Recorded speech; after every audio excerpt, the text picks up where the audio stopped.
Now we're moving on to part 2 of our 3-part lecture series for week 7 of SED 445. If you haven't already, please go back and watch part 1 where we discuss the background and the purpose of functional behavior assessment. In this second part, we're going to review the steps and look into replacement behaviors in the functional behavior assessment process. So I just want to highlight that what we will be doing for the purposes of this class is a little bit different than what a general functional behavior assessment process might look like. And that's because we're kind of under time restraints. And so what we're going to be doing is we're going to assess students' behavior by collecting data. We're doing that through direct and indirect assessments and observation. We're going to develop and propose a hypothesis, and that's our best guess as to the function of the behavior. We're going to write behavioral objectives and design an intervention. So we're not going to be assessing the validity of the hypothesis or collecting data to adjust the plan as needed. That's kind of an ongoing process. So a functional behavior assessment is kind of a fluid working document that over time you will develop and change and go back to the drawing board on. And for the purposes of this class, we don't really have time, weeks considered, to do that. So we're going to be doing kind of a condensed version of this. I just wanted to highlight that. So our first step in the FBA process is to assess the behavior. And to do that, we define the maladaptive behavior operationally. So an operational definition is an observable and measurable description of what the behavior looks like. It's important to define operationally because later you're going to use these statements to develop our behavioral objectives. So general statements such as student is disruptive doesn't give me an observable or measurable description of what the behavior looks like. He could be disruptive, verbally. He could be disruptive because he's throwing chairs.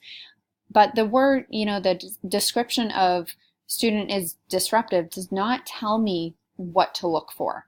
So when you are developing an operational definition, you want to be as specific to the behavior as you can get. So instead of saying student is disruptive, you could say student verbally blurts out answers however many times during the day.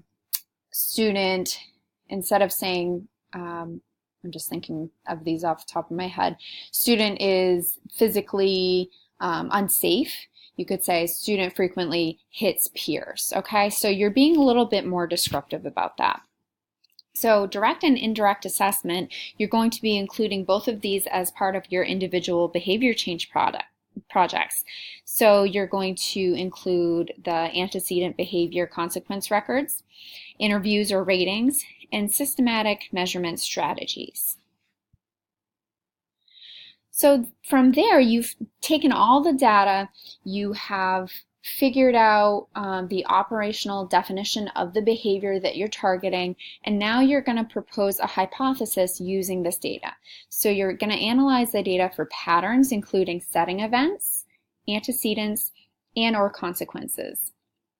Generally speaking, while human behavior is very complex, there are two broad functions of behavior. So either to gain access to something or to escape or avoid something. So generally speaking, those are the two that typically are the functions of behaviors. A function answers to any and all of these questions suggests the function of the behavior that the behavior serves for the student. So what happens to the student following behavior? So we're looking at the consequence. Does the surrounding environment change in any way following the behavior? So is the student engaging in this behavior to change something within their environment? What does the student gain or lose through exhibiting this behavior? And how do others respond to the behavior? So that's to assess the function, we need to answer these questions. From there, we write behavioral objectives. So this describes the outcome to be achieved following the intervention. So typically this is the replacement behavior plus the criteria. So it must specify in observable and measurable terms the terminal behavior, and the student is to demonstrate. So this ensures the criterion is relevant. We have to ensure that. We have to ensure that the objective is aligned with the desired behavior. The objectives match the intervention strategy, and the objectives are not unrealistic or beyond the reach of the student's ability to reach or perform. So we're going to get into that in a little bit. So some schools use a school-wide information system, also called SWIS, to track school-wide behaviors, office discipline referrals, things such as that. There's tons and tons of resources that help us with identifying and operationally defining behavior. So here's a non-example over on the left with just terms that are often thrown around to describe behaviors, and some more palatable, more objective, measurable, observable descriptions. So instead of saying aggressive, you want to be really specific, such as hits peers, is lazy. Well, we wouldn't want to call a student lazy, but does not complete assignments. Okay, so down here for replacement behaviors, is compliant. That's not a replacement behavior. So our replacement behavior would be follows directives given the first time. Okay? Let's talk about replacement behaviors for a moment. Replacement behavior is a socially effective and efficient, I should say, socially acceptable and efficient behavior that students can use instead of the target or maladaptive behavior. So replacement behaviors must be a fair pair. We're going to get to that in just a minute.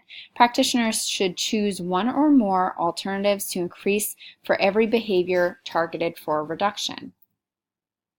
So some important tests and terms. We've got target behavior, maladaptive behavior, replacement behavior, stranger test, the so what test, the dead man's test, and fair pair. So I'm going to quickly go through some of these. So the stranger test. A stranger not familiar with the student could take the definition of behavior and accurately determine its occurrence at a level similar to that of the teacher who has daily contact with the student. This requires the behavior to have an operational definition. So if you were to ask a colleague who does not know the student to come in and observe and are given this operational definition, would they be able to come in and accurately determine whether it's occurring in your classroom? So that's the stranger test. Here's the so what test. Is there any evidence that the student's behavior is harmful to his or her or other students' social, physical, emotional, or academic well-being? If the answer is yes, then the target behavior then target the behavior for intervention. If the answer is no, then pick another behavior. So what? So what? Is this impacting everybody else's well-being? Yes or no?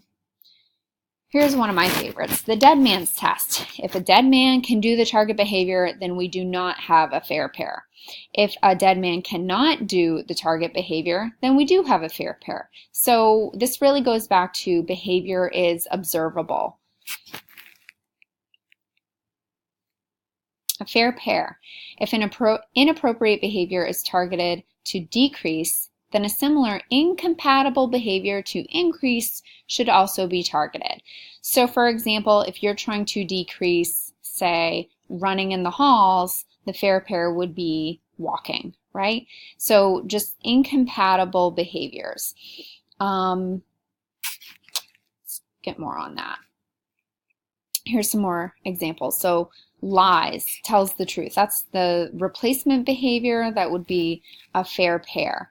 Let's see, here's one of my favorites, picks nose. Okay, so we wouldn't really probably be using that for our maladaptive behavior, or maybe, but if you are blowing your nose with a handkerchief or a tissue, you're not picking your nose, although I've seen students do both. All right, here's another one, eats with fingers. So your replacement behavior would be a fair pair to eat with a fork or spoon, because you can't do the same thing, the two things at the same time, theoretically. So in our next lecture video, we're going to look at the FBAs and ABCs and putting all of this together. So look for me on the next lecture video, and I'll see you soon.